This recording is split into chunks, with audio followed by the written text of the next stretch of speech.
ಆತ್ಮೀಯ ವಿದ್ಯಾರ್ಥಿಗಳಿಗೆಲ್ಲರಿಗೂ ನಮ್ಮ ಚಾನಲ್ಗೆ ಸ್ವಾಗತ. ಯಾರು ಫಸ್ಟ್ ಟೈಮ್ ಚಾನಲ್ ನೋಡ್ತಾ ಇದ್ದೀರಾ ಚಾನಲ್ನ ಸಬ್ಸ್ಕ್ರೈಬ್ ಮಾಡಿ, ಅದೇ ರೀತಿ ಬೆಲ್ ಐಕಾನ್ನ ಪ್ರೆಸ್ ಮಾಡಿ ಅಂತ ಹೇಳ್ತಾ, ಸೊ ಇವತ್ತಿನ ಟಾಪಿಕ್ ಇರುವಂಥದ್ದು ಉದ್ಯೋಗಾಕಾಂಕ್ಷಿಗಳಿಗೆ ಸಿಹಿ ಸುದ್ದಿ. 5 ವರ್ಷಗಳ ವಯೋಮಿತಿ ಸಡಿಲಿಕೆ ಆಗುವ ಸಾಧ್ಯತೆ ಇದೆ. ಓಕೆ, ಸೊ ಇದನ್ನು ನಾವು ಹೇಳ್ತಾ ಇರೋದಲ್ಲ, ಇವತ್ತಿನ ದಿನಪತ್ರಿಕೆ ವಿಜಯವಾಣಿಯಲ್ಲಿ ಬಂದಿರುವಂತಹ ಸುದ್ದಿ ಇದು. ಓಕೆ, ಸೊ ಅದರ ಕುರಿತು ನಾವು ನಿಮಗೆ ವಿಡಿಯೋ ಮಾಡಿ ಅಪ್ಡೇಟ್ನ ಕೊಡ್ತಾ ಇದ್ದೇವೆ. ಸೊ 5 ವರ್ಷ ವಯೋಮಿತಿ ಸಡಿಲಿಕೆ ಸಾಧ್ಯತೆ ಇದೆ ಅಂತ ತಿಳಿಸ್ಕೊಡ್ತಾ ಇದ್ದಾರೆ. ಸೊ ಇದು ಒಂದು ಒಳ್ಳೆಯ ಸುದ್ದಿ. ಬಟ್ ಇವತ್ತು ಬಂದಂತಹ ಬ್ಯಾಚ್ಗೂ ಅದೇ ಬ್ಯಾಚ್ 5 ವರ್ಷದ ನಂತರ ಎಕ್ಸಾಮ್ ಬರೀಬೇಕು ಅಂದರೆ ಅಲ್ಲಿವರೆಗೂ ಕೂಡ 5 ಹೊಸ ಬ್ಯಾಚ್ಗಳು ಆ್ಯಡ್ ಆಗಿರ್ತವೆ.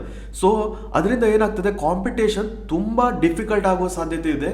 ಸೊ ಹಾಗಾಗಿ 5 ವರ್ಷಗಳ ವಯೋಮಿತಿ ಸಡಿಲಿಕೆಗಿಂತ ಮೊದಲು ರಿಕ್ರೂಟ್ಮೆಂಟ್ನ ಮಾಡಬೇಕು ಅಂತ ನಮ್ಮ ಅನಿಸಿಕೆ. ಬಟ್ ಇಲ್ಲಿ ನೋಡಿದರೆ 5 ವರ್ಷಗಳ ಸಡಿಲಿಕೆ ಮಾಡ್ತೇವೆ ಅಂತ ಸರ್ಕಾರ ಹೇಳ್ತಾ ಇದೆ. ಓಕೆ, ಸೊ ಯಾಕೆ 5 ವರ್ಷ? 3 ವರ್ಷ ನೋಡಿ, ಕೋವಿಡ್ ಟೈಮಲ್ಲಿ ಯಾವುದೇನು ರಿಕ್ರೂಟ್ಮೆಂಟ್ ಆಗಿಲ್ಲ, ಆಗ್ತಾ ಇದೆ ಬಟ್ ದೊಡ್ಡ ರಿಕ್ರೂಟ್ಮೆಂಟ್ ಆಗ್ತಾ ಇಲ್ಲ. ಸೊ ಈ 2 ವರ್ಷದ್ದು ಏನಿದೆ ಎಕ್ಸ್ಟ್ರಾ ಏನಿದೆ, ಇದು ಈಗ ಮೀಸಲಾತಿಯನ್ನು ಅಪ್ಡೇಟ್ ಮಾಡ್ತಾ ಇದ್ದಾರಲ್ವಾ, ಒಳ ಮೀಸಲಾತಿಯನ್ನು ಕೊಡ್ತಾ ಇದ್ದಾರೆ. ಸೊ ಅದ್ರ ಕುರಿತು ಈಗ ಕಾನೂನು ಸಂಕಷ್ಟ ಎದುರಾಗಿರೋದ್ರಿಂದ ಸೊ ಅದರ 2 ವರ್ಷ, ಸೊ ಎರಡೂ ಸೇರಿ 5 ವರ್ಷಗಳ ವಯೋಮಿತಿ ಸಡಿಲಿಕೆ ಇದೆ. ಓಕೆ, ಜನರಲ್ ಮೆರಿಟ್ಗೆ 5 ವರ್ಷ. ಸೊ ಅದೇ ರೀತಿ ಪ್ರತಿಯೊಂದು ಕೆಟಗರಿಯವರೆಗೂ ಕೂಡ ಅಲ್ಲಿಂದ ಅವರ ವಯೋಮಿತಿ ಏನಿದೆ ಲಿಮಿಟು, ಅದರಿಂದ 5 ವರ್ಷ ಸಡಿಲಿಕೆ ಕೊಡುವ ಸಾಧ್ಯತೆ ಇದೆ.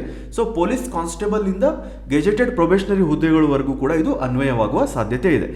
ಸೊ ನಾವು ಏನು ಹೇಳ್ತಾ ಇದ್ದೇವೆ ಅಂದರೆ, ಗೌರ್ಮೆಂಟು ರಿಕ್ರೂಟ್ಮೆಂಟ್ನ ಆದಷ್ಟು ಬೇಗ ಮಾಡಿದರೆ ತುಂಬ ಒಳ್ಳೆಯದು. ಸೊ 5 ವರ್ಷ ಕೊಟ್ಟರು ಅಷ್ಟೇ, 10 ವರ್ಷ ಕೊಟ್ಟರು ಅಷ್ಟೇ.